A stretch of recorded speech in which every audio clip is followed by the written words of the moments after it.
balance, and thinking how your horse is going underneath. A little bit bigger than that, Ron. Just go a touch taller than that. Just one hole bigger. Thank you. Now, again, I'm looking at the board. You've got to remember, it's a little bit sort of one of those like spooky films where it goes from present day to 1964 and then back again, you know. One of them jobs. But you've got to remember, I'm warming up for a show. So we would normally start an oxer when there's 4 to go. Do a vertical oxer when there's 4 to go. Okay, I've got my eye on the board at all times. Because I want to make sure that, A, somebody's not gone in the ring and got hurt, and now that they're ringing for the ambulance, and there's me warming up, unaware that they're not going through. Or indeed, something's happened where 2 riders are pulled out, and now there's only 2 to go before me.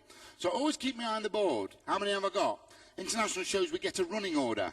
And I'll be forever asking Ronnie, she's got a running order, I've got a running order, who's in the ring now?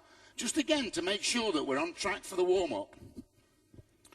Okay, I know I'm always coming on the same rein here. Normally I would change, but because of the position of the fence, okay, again, nice and quiet, just let him jump the fence, always keeping in the centre, nice landing, maybe just making wool. Good boy. That was just after the last time when I did that silly thing. That's grand. Okay, Ronnie, what we do now is we'll make that, leave that oxer like that, Dove. Oh no, we'll make it a vertical in a second. Just grab hold of him. Just grab hold of him, because I'm just going to walk the course now. So now I would say that's pretty good, and now I always get off. There are 2 to go, and I always get off when there's 2 to go. What happens is Ronnie pulls the saddle forward.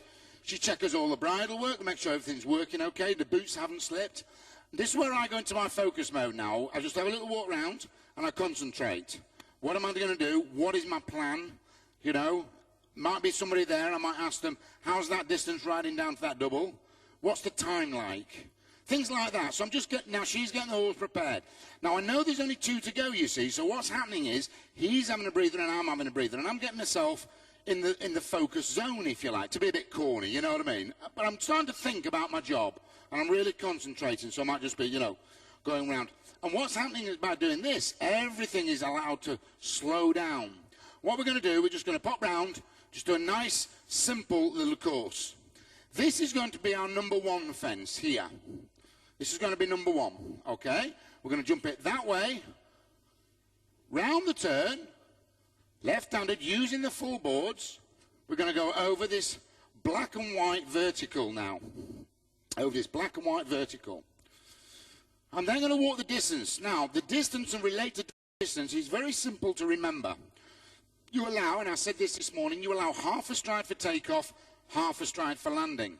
Every 4 of my normal strides is equal to 1 horse stride.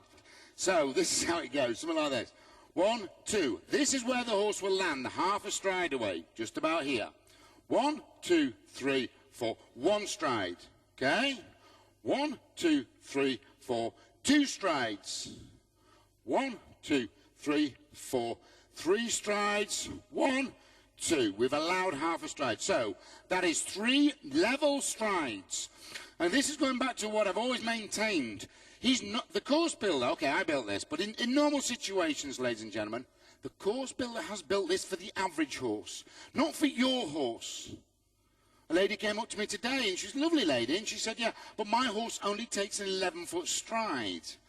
But that's okay, but she's got to try and get it to lengthen a little bit more. Otherwise, this distance then becomes long. You know, unless she's going to walk in and say, excuse me, my horse takes it. Shorten that up, please. That's too long for me as well. Please. Hey, shorten it up, I said.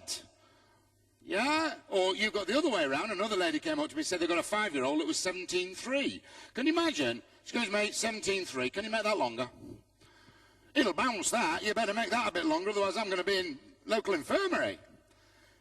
He's not built it for those horses. He's built it for the average one. So your training must always take that into account. The little horse must learn to take a little bit bigger stride. The bigger horse must learn to condense its stride. Otherwise, the future is always going to be harder for those horses because of that. This horse is only 15.2. Jacques Palou won the gold medal at the Olympic Games, and he was only 15.2. I can't remember them making the course any different for him. Calvaro, 18 hands. Calvaro and Jacques Palou often used to do classes together, and it was an amazing thing to see. One was 15.2, the other one was 18 hands. And yet they used to jump exactly the same course. This is the next course. Now, this causes problems.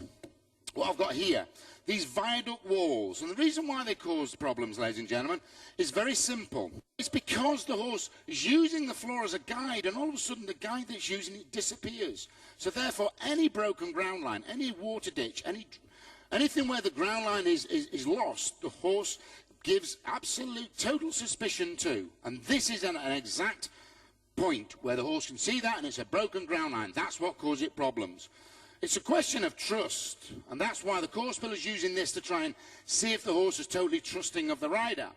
Like I said, I'm going to walk the distance, and remember, we allow half a stride, which is 2 of my strides. 1, 2. This is where the horse will land. 1, 2, 3, 4. 1 stride, 1, 2, take off. So a one non-jumping stride distance is 24 feet. Don't ask me what that is in meters. I don't know. I'm too old. You work it out. Okay? Use the strides. Now, the next fence is on the dog leg. Look, you see that blue vertical with those silly block things underneath? We ran out of cups, so we've used those.